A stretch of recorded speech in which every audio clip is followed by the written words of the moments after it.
I've pushed the stream button. I guess I should just start the show because it takes a while for it to realize it's streaming. And even if it doesn't work, it's all been recorded. Here it goes.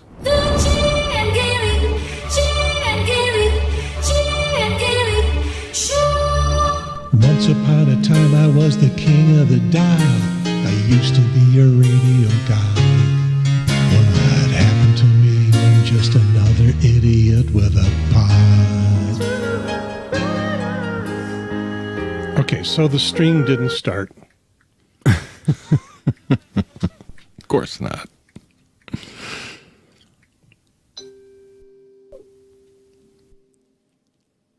Wait a minute. Now it says it did. I can't. Roll them. I don't know how it works.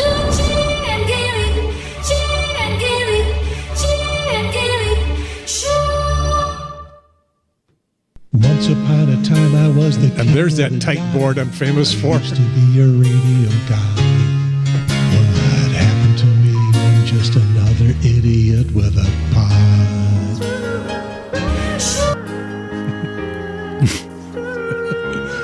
Yeah. No, never mind. It's just everything's falling apart. That's in that song too, isn't it? Somewhere, everything's falling apart. Something. I don't know. Hey everybody! Hey, it's the Jay and Gary Show, episode 11, CancerCast number 3. Go ahead and read the second part of the title. Gut punch. Gut punch. Gut punch. Pan can. Yeah. So apparently things started properly, and then I just couldn't tell because I wasn't looking at the right thing. Yeah, well, this is why you got fired so many times from pushing buttons. Not from the video part. Yeah, well, that's because I was an editor and not a live technical director. Because an editor can make all the mistakes he wants. Yeah. And then correct them later. But when you're live, and that was my shtick in the live shows, live radio shows. I would pick the needle up off the record that was playing instead of the one that had just finished and I needed to take off the turntable. I would do that a lot. But or start it in the wrong speed. I've done that. Mm-hmm. I did that. More than once. And you change the speed and it either slowly ramps up or down.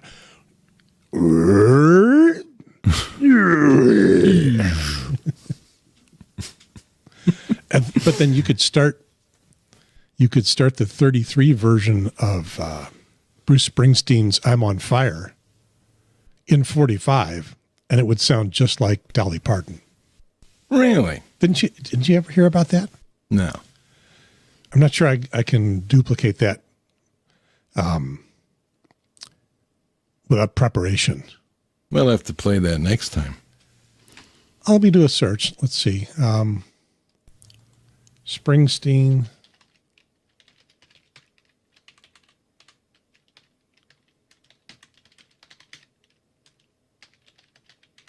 Springsteen, I'm on Fire, double speed. Let's see if anybody's done that out there. I see. You're going to get us kicked off again in Russia. I see sped up and reverb extended. Well, no, that's Reddit played at 45. That won't be a. Mm-mm. I mean, here's somebody talking about it, indicating that I'm not crazy. Bruce Springsteen's I'm on Fire sped up sounds like Dolly Parton. But, well, let's try this for next time. Let's try this one where the guy says sped up and reverb and see what, see what plays. Yeah, that's going to be it. You be the judge. Here come the judge. This is an old meme. It's been around forever.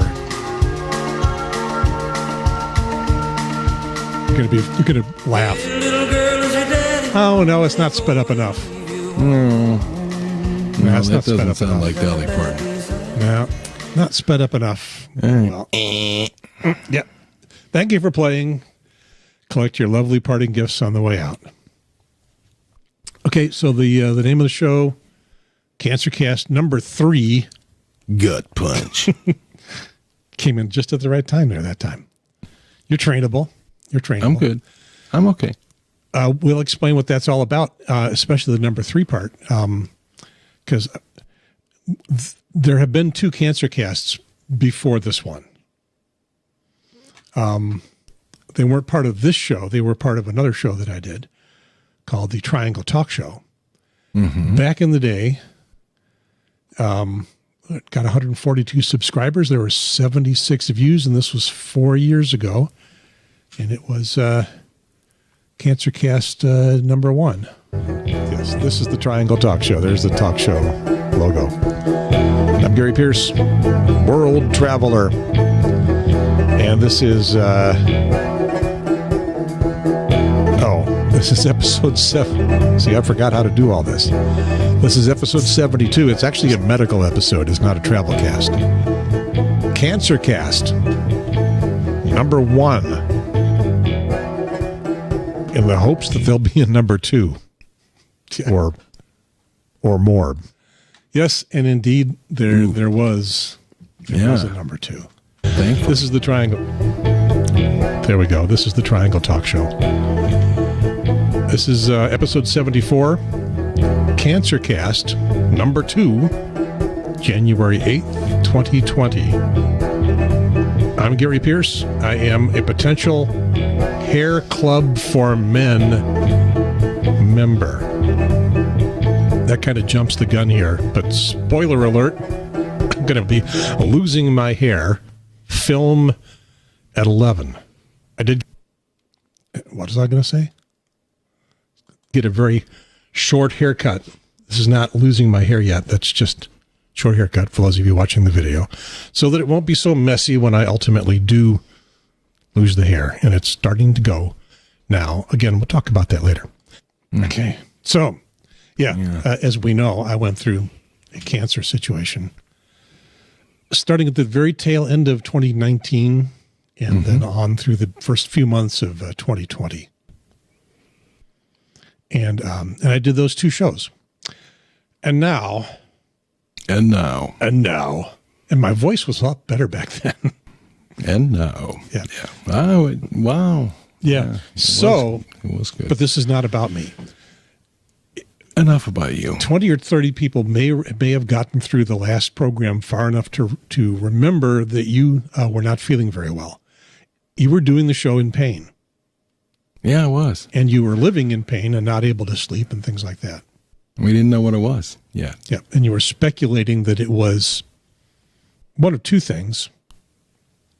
Yeah, it could have been this gastroparesis. I think that's what it was. Or gallbladder problems. Turns out it was neither one. No. And so I'm growing my hair long because I don't care if it gets messy. What I was diagnosed with a week ago this Wednesday, so it's pretty fresh, was pancreatic cancer. Oh, wait a minute. This sounds like news. Hang on a second. It is.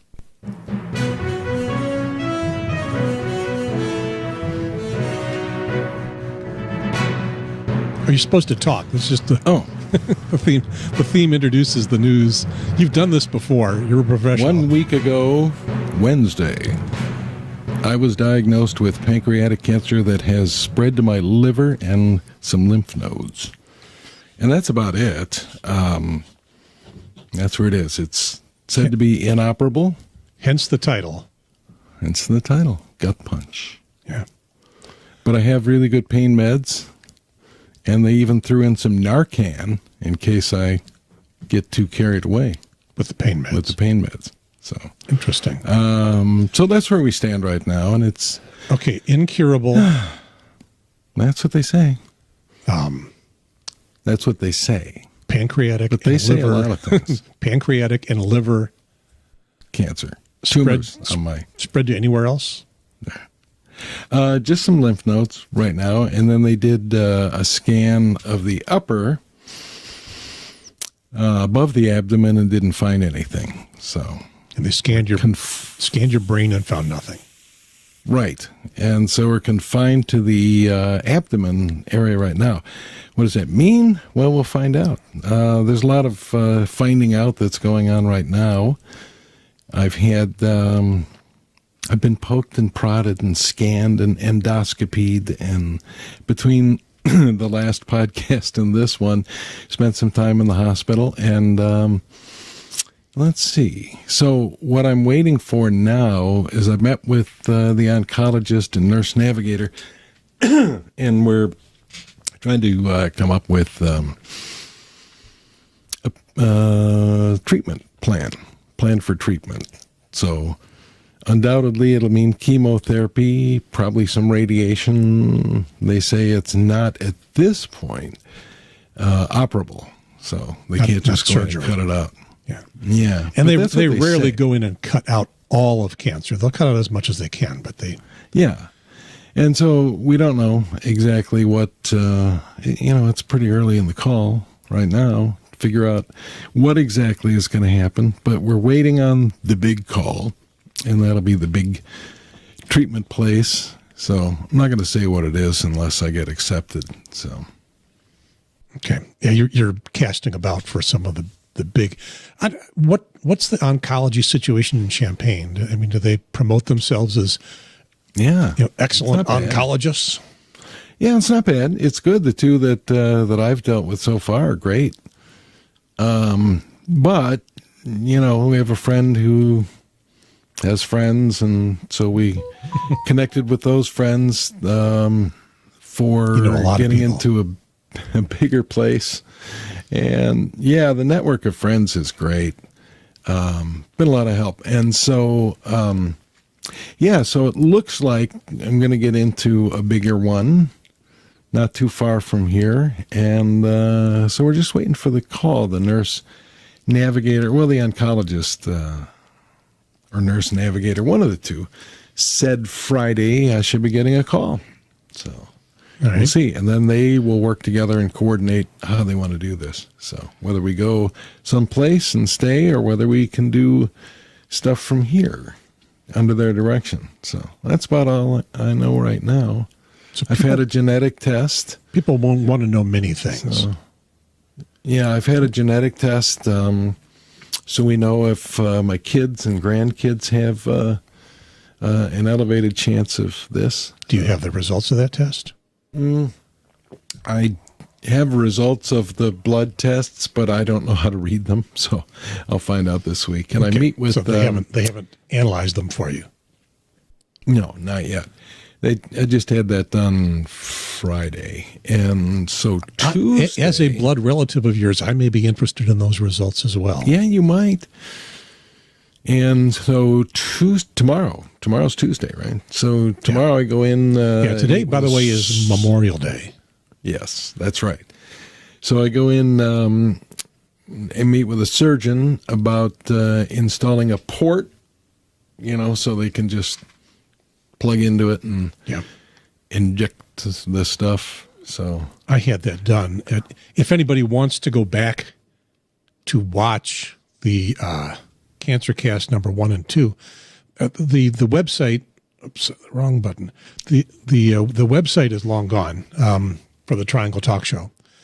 The audio podcasts are no longer available, but the YouTube is still there and will be for as long as Google is willing to keep it going.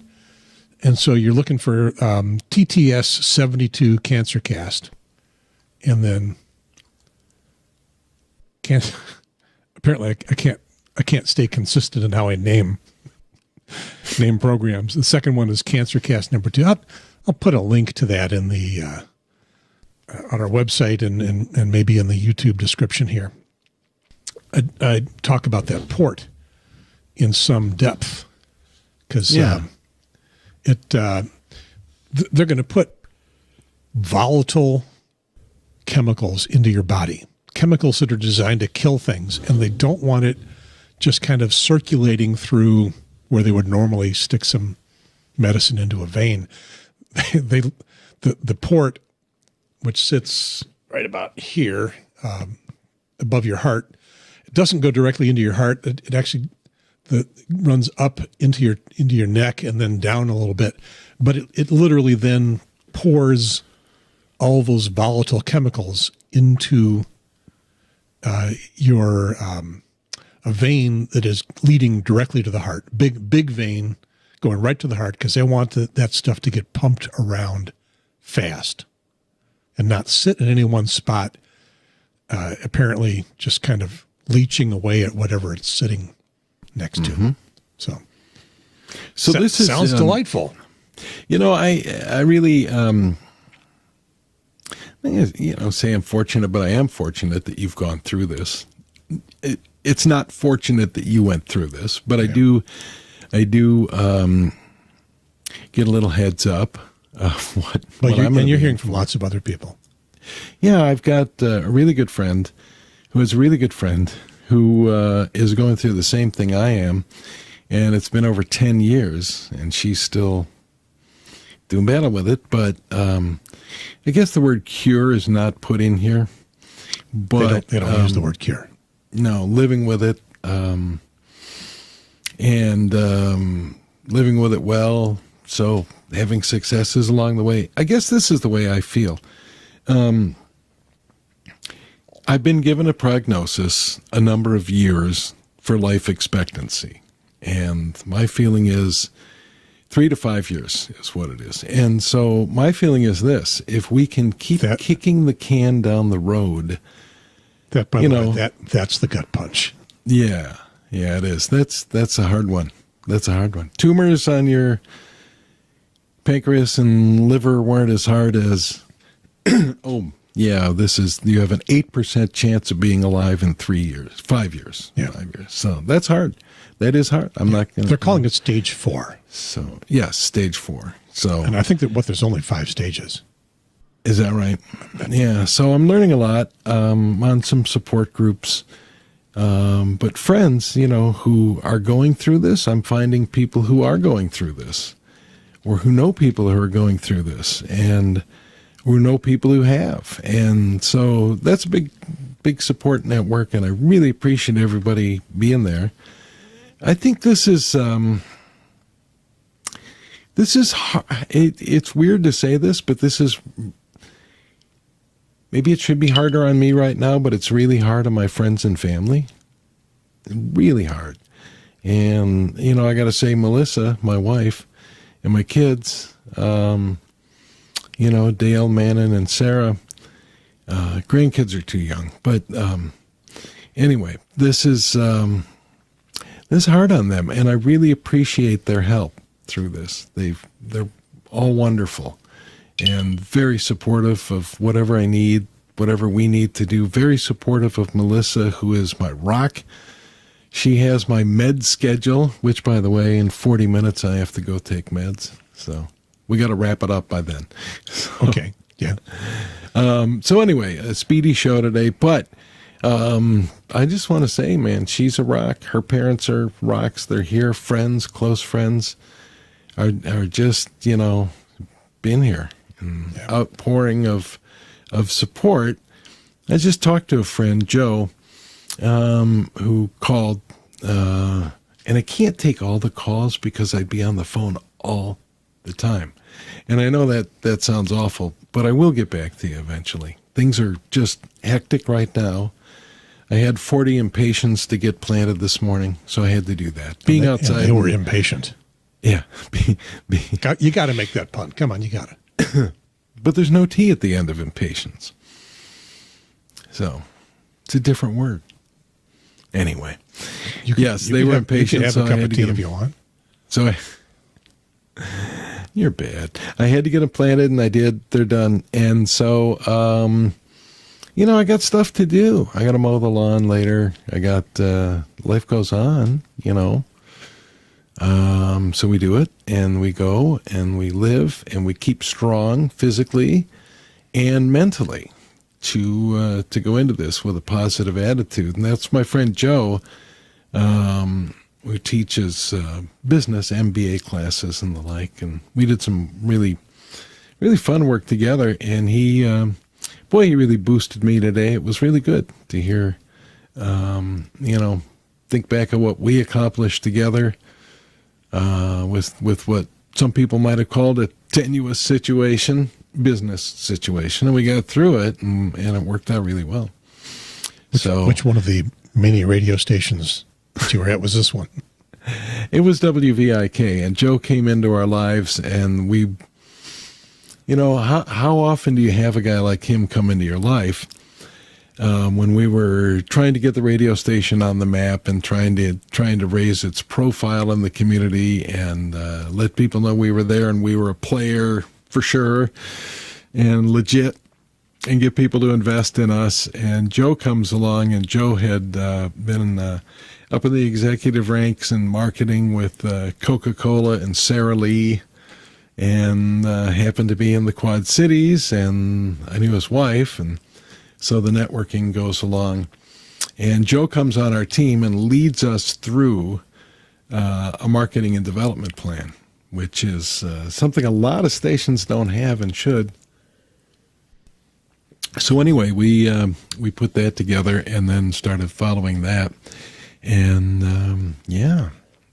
and weren't afraid to go out and toot our horn and become a part of things in the community. All this time I thought you were the genius behind their success.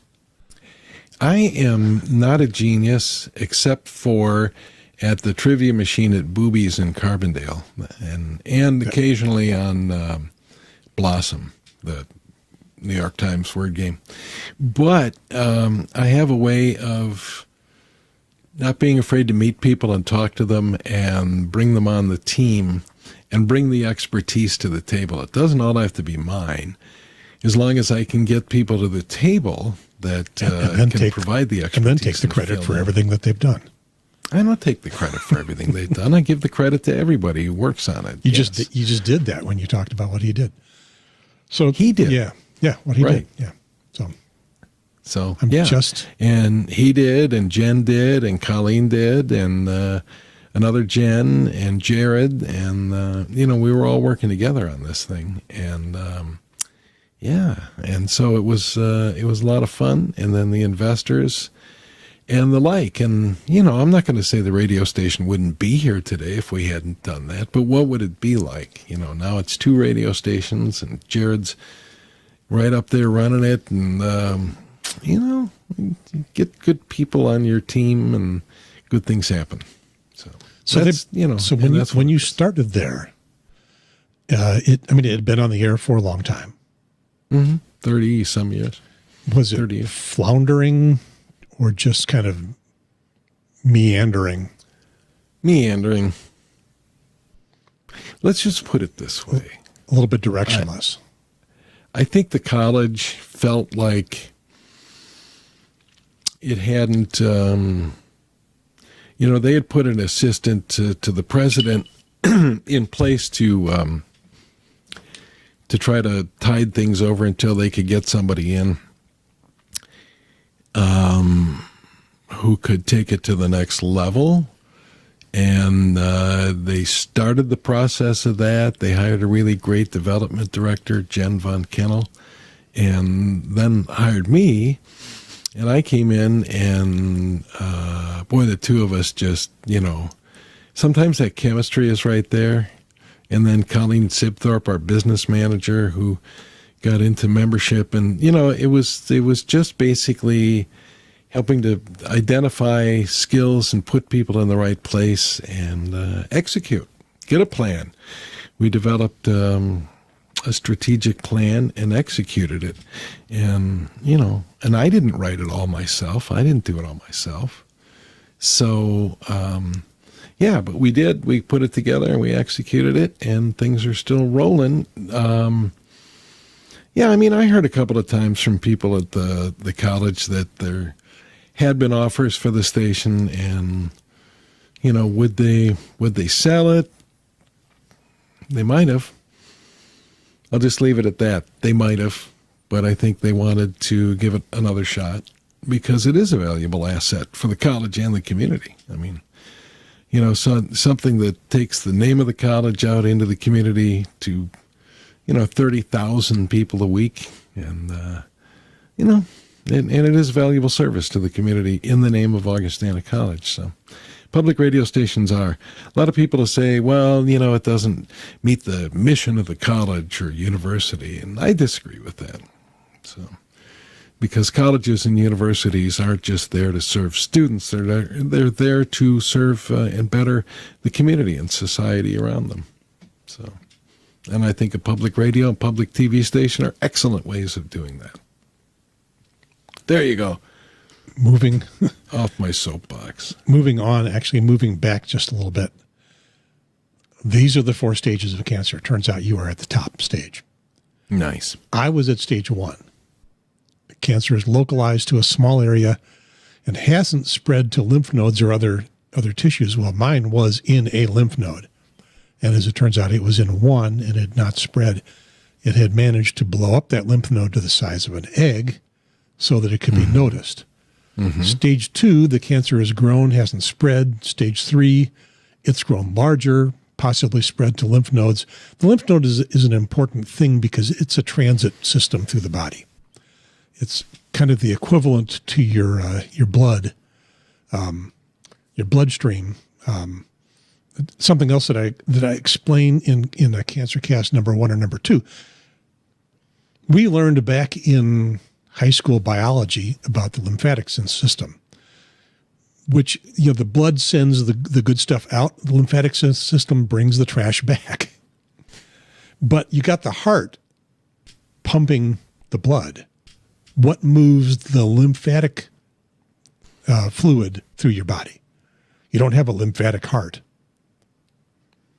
So what it turns out is all the rest of your muscles, every time you move, you're squirting that stuff around. And that's how the lymphatic system works. So get up and move. I do move. I planted dozens of impatiens this morning. Yep. So, but I do move. Yeah. But the problem, of course, is if the cancer is in the lymphatic system, it's also going to get moved around. In stage 4, the cancer has spread to other organs or areas of your body. And this is referred to as the metastatic or advanced cancer. Right. So while I was in stage 1, which I call diet cancer or cancer light, you got the heavy duty, the real deal. Oh, lucky me. Yeah, good for you. You had to show me up. Yeah, good way to show you up. Yeah. Could have done it other ways, but yeah, I've been accused of getting out of this. See, my daughter and her boyfriend and my grandson will be moving soon, and they bought a townhouse up in northern Illinois, and so it was hinted that, yeah, if you wanted to get out of coming help us paint the place, you could have just said. Which, sense of humor is an important thing here. So here's what you got out of doing your part in this. And I was the king of the dive. We were going to do a duet. Yes. I know. We still could, I suppose. Well, we could. Happened to me, I'm just another idiot with a pod. I got to make that a meme. Every radio personality turned podcaster needs to be playing that at the beginning of their show. I will give it away. Okay. I won't even charge them money for it. You know how many disc jockeys use that? I am the morning DJ at WOLD. I imagine a lot do. I've never heard anybody do that. I didn't do that, surprisingly enough. The guy at a station I worked at did that.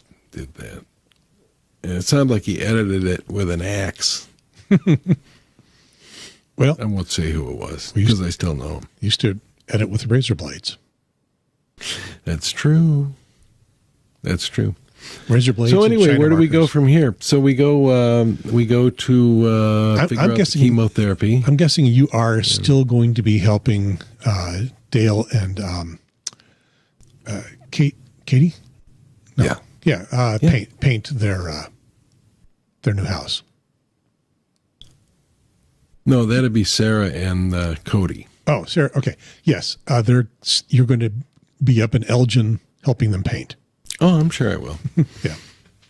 So we. So you didn't get out of that. Dale and Katie, have Charlotte now, and so we got I think the bathroom's done down there. So they're surviving the bad weather down there last night. I think he lost part of a fence, so maybe we'll go fix a fence. I don't know. But, life goes on. We got to live this life, and as long as it's not too painful, it gets painful sometimes. It does. And it's only been a week, and I feel like, well, it shouldn't be painful yet, but it does. Well, the pain was there before, is what actually led to them discovering what's going on, as they were investigating what was causing.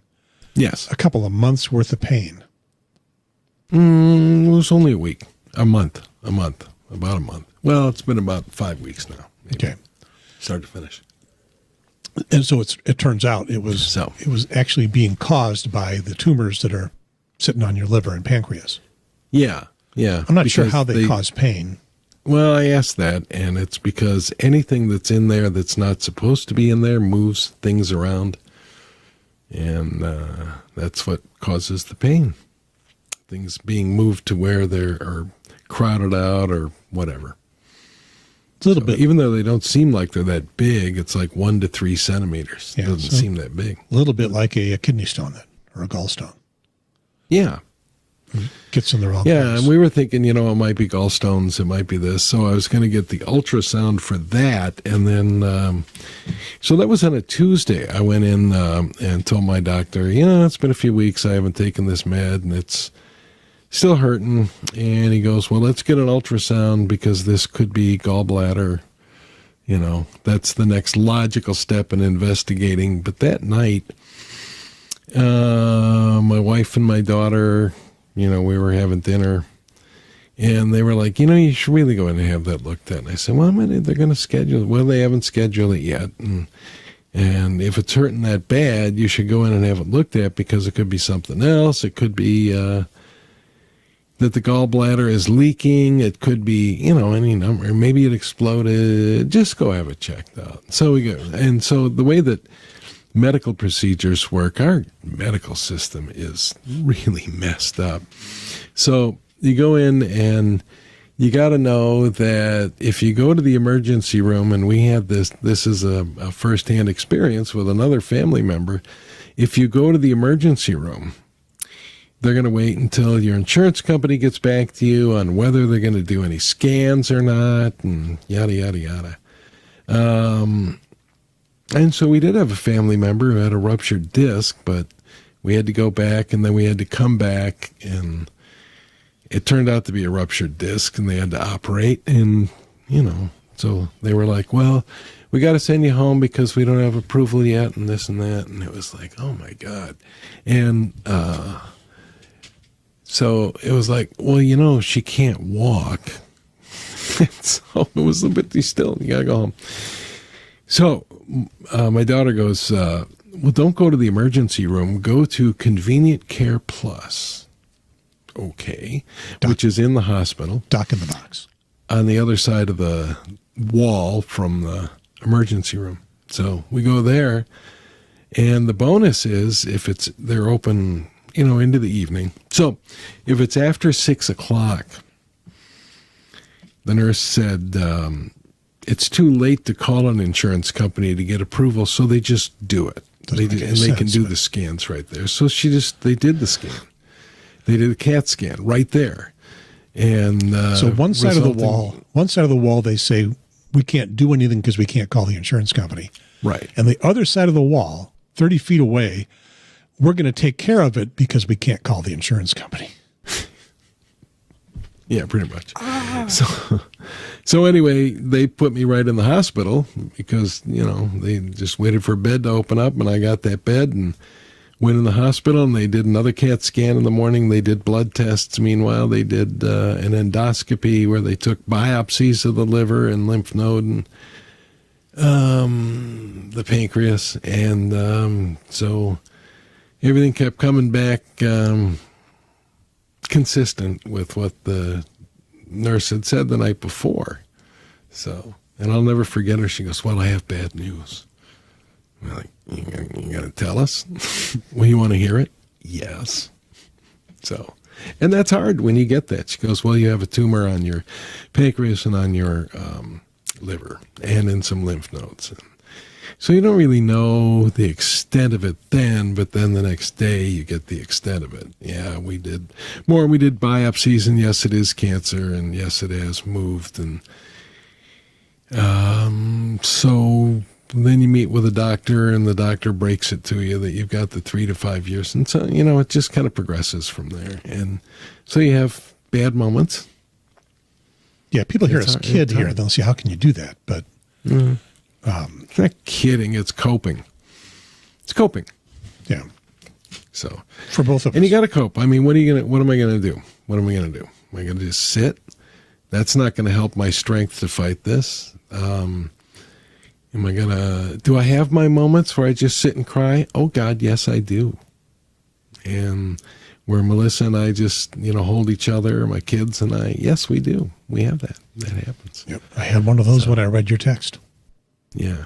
Just hugged on Cindy and spent a few minutes letting it sink in. Yeah, and you have to. You got to. And that's why I say it seems like that it's hard. It's really hard on my family and some friends. It's hard on them. And I don't know what I can do. I can't do anything for them except keep myself in the best shape that I can physically and mentally to give this all we got and to seek out the best and move through it. And I got to say, it's hard reading support groups, the PanCan support group, pancreatic cancer support group. It's hard to read some of this. But, then you get down to the fifth or sixth one and they're like, well, it's been 4 years and I'm still doing fine. And then they talk about, well, I got the Whipple surgery. Well, I got this. Well, I got this. So I tried this. And that's all good information. And so, I got to know as much as I can going into this. So that's what I spend a lot of time doing.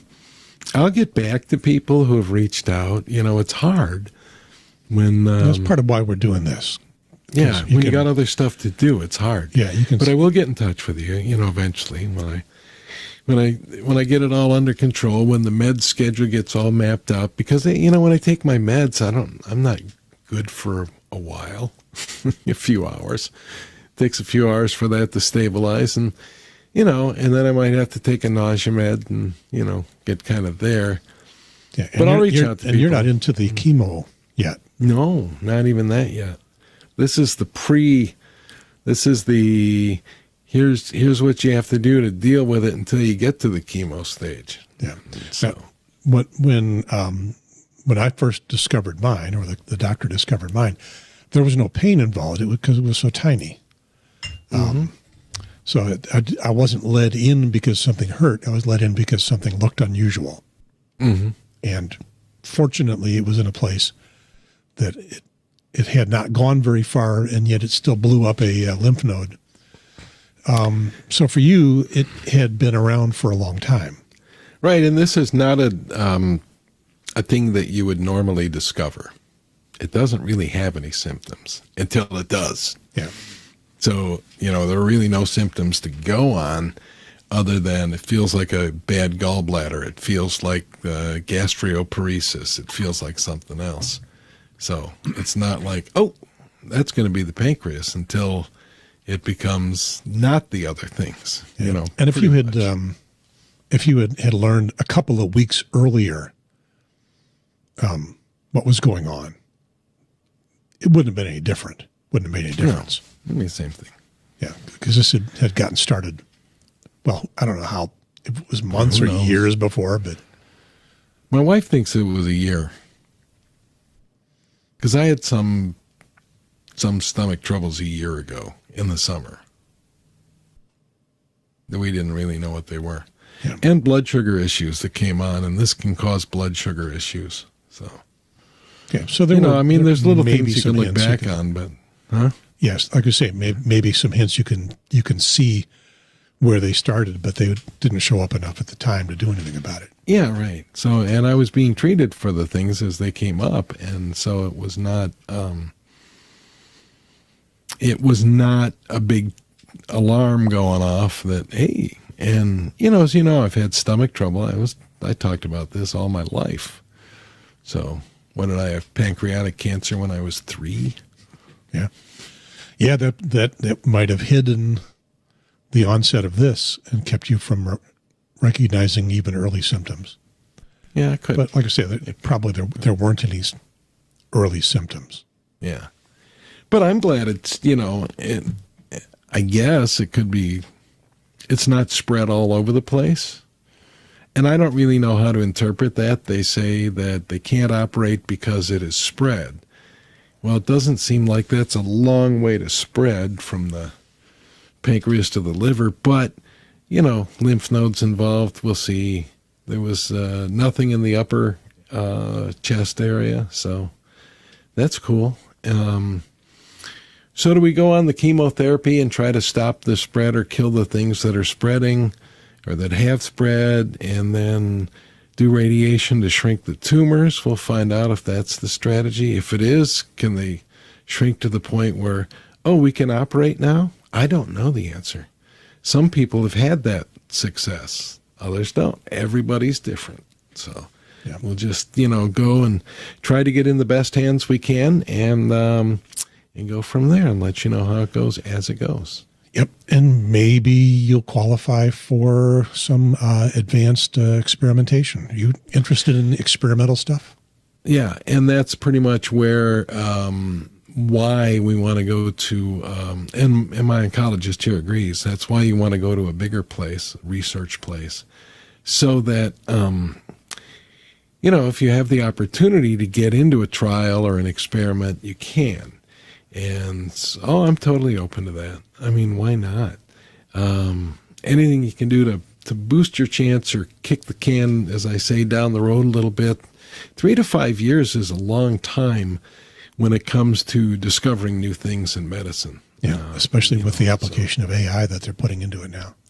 Yeah, and so we'll see what happens. So I don't want to be overly confident, but I want to be optimistic, I mean, what's the alternative? So we'll be optimistic. Yeah. If the worst happens, it was going to happen anyway, So we'll go and we'll see what happens. I think that what I told the doctors was this: yes, I do want to go as far as we can, but if it becomes ridiculous and there's no hope, and I'm sitting there in my underwear in a diaper drooling on myself, I don't want to go there. That's not the quality of life. So, but, short of that, yeah, I mean, let's give it a try. Why not? It will be interesting to see what bridges we have to cross as we get to them. I'm guessing you have sort of a split field focus. A focus on the next immediate steps and what to do over the next couple of weeks and months. And then sort of that long-term end-of-life thing that you've been suddenly presented with a much closer horizon than most of us, even in 60s and 70s. Something that I had for a very brief period when they first said, yes, you've got cancer, we don't know how bad it is. Yeah. And I went with I that. can see that. And, the CancerCast #1 talks about that some, where I looked at that horizon and realized something about myself that I had never had the opportunity to realize before, and that is, it was okay. That could be. I don't think I really dwelled on that much. I haven't really thought about that. I think I'm thinking mostly in the shorter term. How do we get through this? What do we do? How do I help support family and friends through this? It may sound weird, the guy with cancer supporting them, but, you got to. I love them. And so I kind of going through that. Yeah. Well, thanks. Now I'll think about the longer term. Thanks a lot. Well, I'd be curious when you do think about it, yeah, how that works out. because what I was feeling was, well, if I die, I don't care about that at all. What I care about is the feelings of the people that have loved me and are left behind.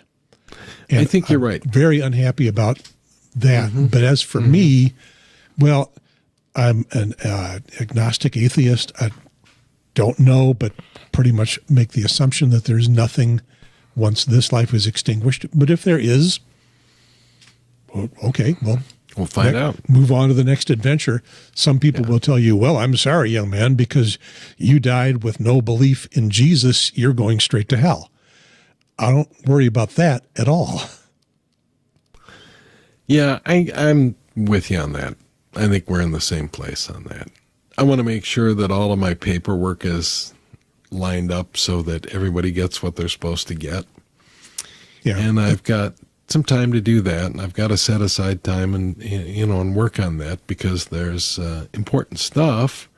There's pensions, there's a 401k, there's insurance, there's, life insurance. There's stuff that I need to make sure that I've got all the I's dotted and T's crossed so that, people are taken care of when I'm not here to take care of them financially. I can't replace the other parts, but I can make sure that those things are in place. Powers of attorney, stuff like that. Get all that taken care of. So we're going to do that. Living will, that kind of stuff. There's a lot of people that have not been through something like this, either with a relative who is dying early or just an elderly relative who is starting to need care. Yeah. The powers of attorney things. Yeah. And then we got to worry about, what do we do when it does reach the point where I can't be taken care of at home? Yeah. What do you want to do then? Think about that. So do I start giving everything away now so that I'm broke and I can go on Medicaid and, sit in a nursing home someplace? That's what a lot of people end up doing because it's very expensive. I don't know. Think about that. Expenses for our stepmother who's deep in dementia and prepared for herself very well are running around just under $10,000 a month. Yeah. And I don't have that. I could live, a year or two like that. And that turns out to be kind of the average. There are full-time care facilities that are much more expensive and a few that are very much cheaper. And when your resources are exhausted, you go on Medicaid and that takes over. Isn't that great? Isn't that a great system? That's socialism, Jay. Yeah, whatever. I'm sorry, Jay, that's socialism, and it doesn't belong in a free country like America, the land of the fruits and the nuts. Whatever. Those that have get the best, and, I'm sorry I didn't work at a $1 million a year job. I just didn't. So, probably should have. If one of those was available to you, I probably should have then, too. It wasn't going to happen for me. I don't think it was going to happen for you either. No, but I could have worked at jobs that paid 2 to 3 times what I was making. Probably should have done that. Would have been miserable every minute. Yeah, I applied for a couple of them, but yeah, you're right. If they put a microphone in front of you, some earphones on you, and played anything except for maybe Frank Zappa all day, you probably would have been happy. Oh, I would love to have Frank Zappa all day. Yeah. Metallica then. Going to Montana, moving to Montana soon. Gonna be a dental floss tycoon.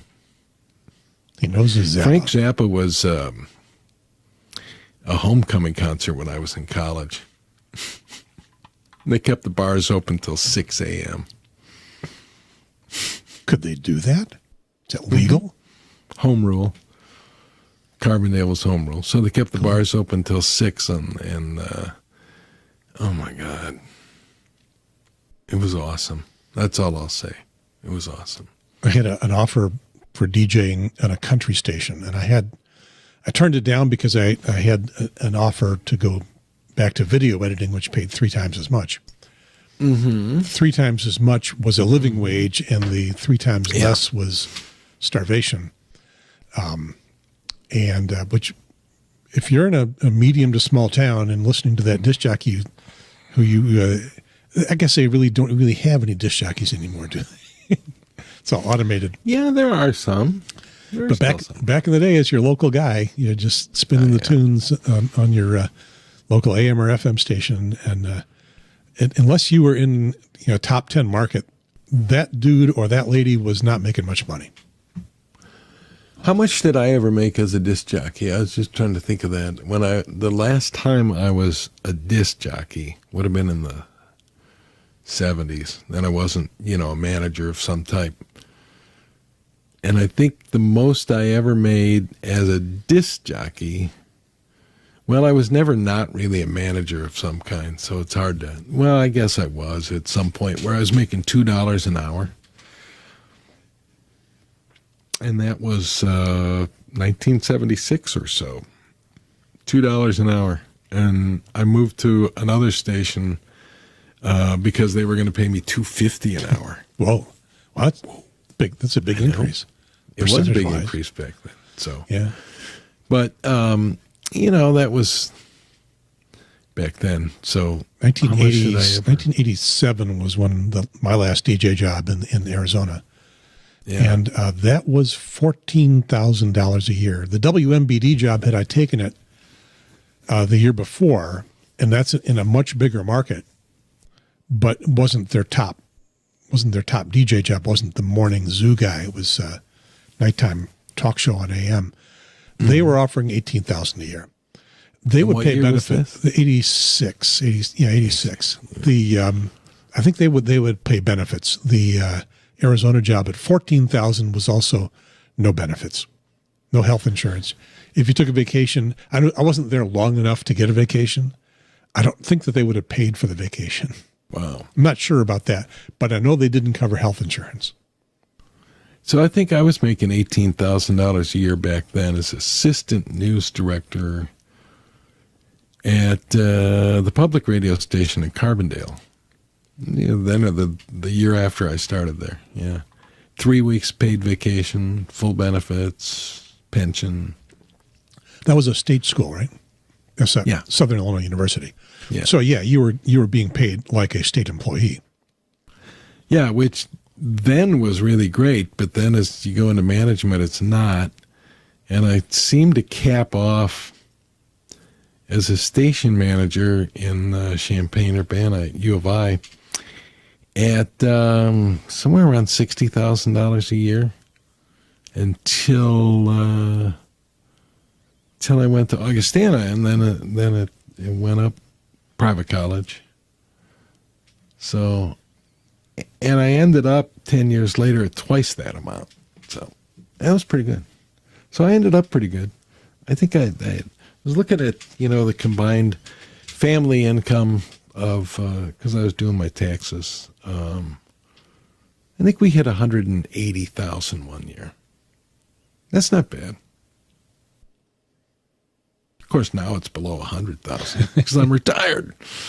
But that was a good year because I was doing a lot of things. I was still working full time, and I was doing some consulting on the side and fill in stuff and yada yada. So it was a good year. I'm realizing I can't give you our combined income because that would divulge Cindy's employment, which I'm not at liberty to. Yeah, I know. To release, pending. You guys have done well. Getting her. She's done well. Yeah, but I mean, right now our income is both minus Social Security, and hers is zero. I guess I just kind of did that too because my wife is Social Security disability. Yeah. Yeah, well, Cindy's got investments that pay some, and she's thinking she's old enough for early Social Security. The way they describe the levels of Social Security, at some point they say it's full retirement, but if you wait beyond that, you make more. So why do they call it 70, full retirement? Yeah. I don't know. Your full retirement age Yeah, there's a point where it maxes out at around 70, 71 somewhere. Yeah, it's about 70. You can take it at 62. Yeah. 65 they count as full retirement. Which is meaningless because it's only halfway up the scale. Pretty much. But it is also the point where Medicare kicks in. That's a big deal. Yeah, that is a big deal. And that means you can leave your job, where your medical benefits have been tied to, which makes no sense at all. I know. It's socialism. It's socialism, Gary. So the way that it works with our Medicare Advantage plan for the state of Illinois retirees is weird. It gets all tied up with Aetna. It's a Medicare Advantage plan, and you have to take it, as I understand. If you have Medicare Part B, you're switched to it automatically from whatever you were on. And so I said to them, because there was something I don't remember. Oh, it was that month that we were not going to have that Medicare Advantage thing, which I won that fight. And they said, oh, yeah, you were still supposed to be covered for that month on your own plan. Have they ever paid you back? I've submitted all the paperwork, so we'll see. So anyway, but they do it like, well, Aetna takes over and pays it all. And I guess they get reimbursed from Medicare. I don't know. It's weird. So you don't just get Medicare and then get the difference, like you did on the old plan.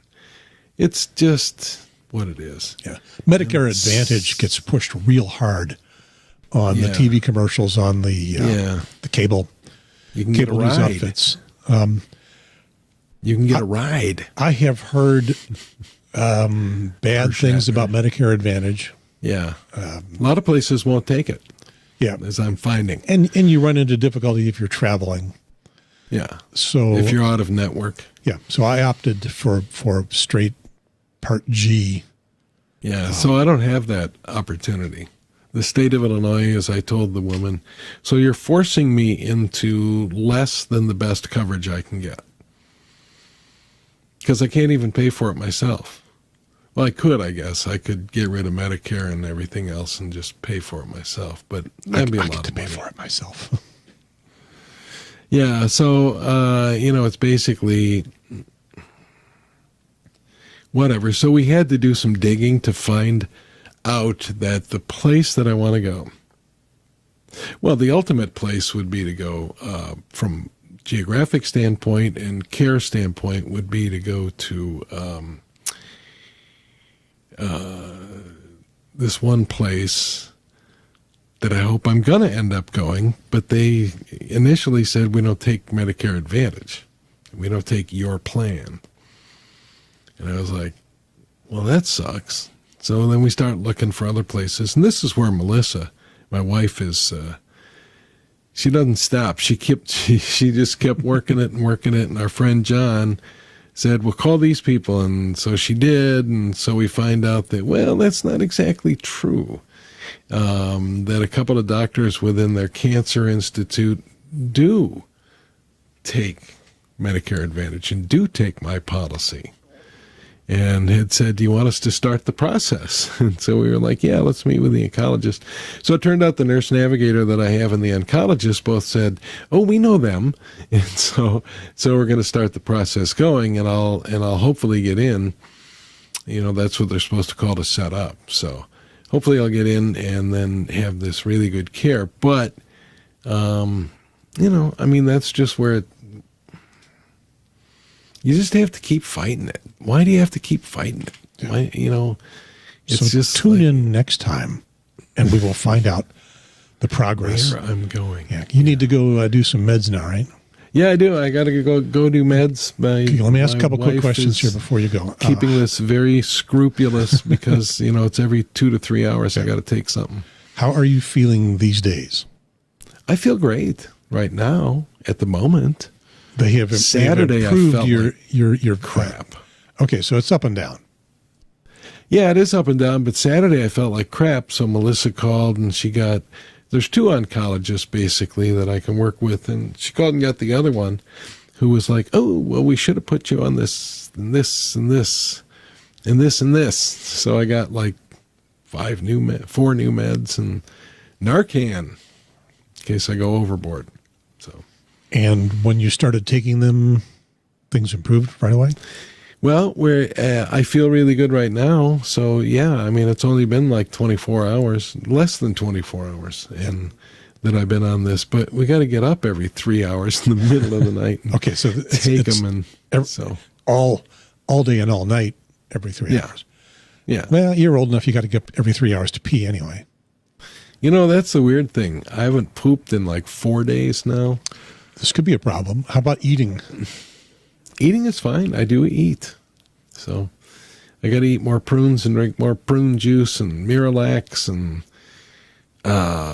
in fact, mixing Miralax with prune juice and, what's the other one? You were describing a 3-pound dump in a previous show. You can have another one of those.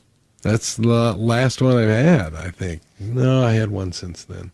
But it's for a guy that's used to going like 5 times a day. You didn't measure the dump. You measured yourself before and after. I weighed myself before and after. Yeah. So you, last show you were not able. Citrate. Yeah, last show you were not able to sleep. You could get an hour or so of sitting in a chair and. Yeah, so I sleep 8-9 hours a night now. So that's a big except for when now that I have to get up. Take meds in the middle of the night. But, yeah, I do feel really good today, and I planted all those in patience. You can look at my Facebook page and see them.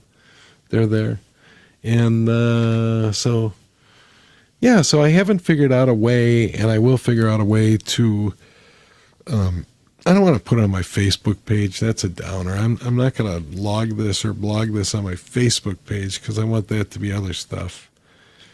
You know, I did kind of put the word out there for people that I didn't get to, I wouldn't have gotten. I tried to get to everybody I thought should know from me directly first, and that was a lot of people. But there we go. There's some patience. So now I got to go clean all that up.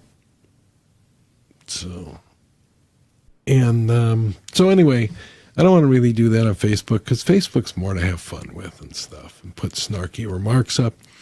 So I don't know, maybe it's a blog. I don't know what it'll be, but I want to have something where people can just look at it and get the latest update. And I don't have to try to send it out to, Messenger. I got 3 or 4 Messenger groups among friends that I send updates out. In my family, I got one they're hooked up on. So I don't know. We'll see how it goes. I don't know how much our little people want to know. So. Well, we will find out. Yeah. Find out if. And again, it's if the viewer numbers for this discussion jump way up, because you had several hundred people giving you well wishes on one Facebook post. Yeah, let me see what that is. Because there were a lot, and I want to get back to everybody. I just haven't had the time to do it because, we're going in, or if I had the time, I didn't have the energy. And we're going through a lot of stuff to, try and deal with this. So let's see, how do I get over there?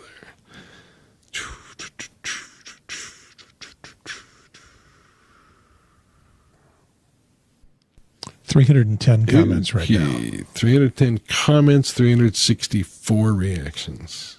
So that's a lot. 310. I want to comment to everybody. I want to reply to everybody who commented. That's 310. That's going to take me a little while. Phone call with every one of them is going to take a while too. Well, that would take a long time. But there are a few people that I do want to talk to that I've been hooked up with that are going through stuff, and I have some friends that I really should talk to that I just haven't. I got to mentally prepare for some of this too, and I got to have a time when it's right, and I'll get there. I get to pull rank as your brother and get you on a podcast. I know. Fortunately, we started this before all this happened, just barely. And so you want to keep going and do updates, yeah, we'll do and updates. And probably talk about other things too. Yeah, because there's stupid things going on, and yeah, you could spend 45 minutes on an upside down flag. My wife, Pills, pills, pills, she says. So I better get down there. Yeah, there's an upside down flag. There's this, it's in the hands of the jury. There's so much ridiculousness. So, all right. There it is. There's going the big away news. music. All right. That's the big news of the day. Thank you for being here with me. I love you, brother. Love you too, Jay. Let's see. What do I have? I thought I had some names. Yes. We didn't explain these names last time. To explain those names, you would have to explain our dad. Which we can't do. There was Golembuski, that's you. Yes, and JT Tuktas, that was you. Poots Pierce. And Ambi music faded out fast. Luke. Huh? That music faded out fast. So we don't get arrested by Russia. So Golembuski, though, you only got Golembuski. You didn't get a whole big long edition at the end. Yeah, sorry. Golem. Well, Golem was what he, And then GP and Creepy. We had many. Yeah, there were a lot. All right. So, all right. See you whenever we do this again sometime. I've got all kinds of travel and vacations and things kind of screwing up the future schedules. We'll see when we can. And I got some chemo that'll probably screw it up, but I also have travel planned. So get over to your YouTube where you're watching this, or your podcast app. If you've got a podcast app, you're probably getting it in your feed. For those of you that are doing that, for those of you that are doing it on YouTube, click the notification bell, and you'll be told when we're doing a show. So you can either watch then or later on. You're so high tech. 12-year-old kids have this figured out far better than I do. Yeah, I'm sure my kids do. Yep, I'm sure they do too. We need them to run the show, and we'll just sit here drooling at our beer and be the AARP podcast guys. That'd be cool. All right, I'll see you. Right. See you later on, Jay. I love you. My love to your beautiful wife. I will pass that along. Over. Thank you. And out.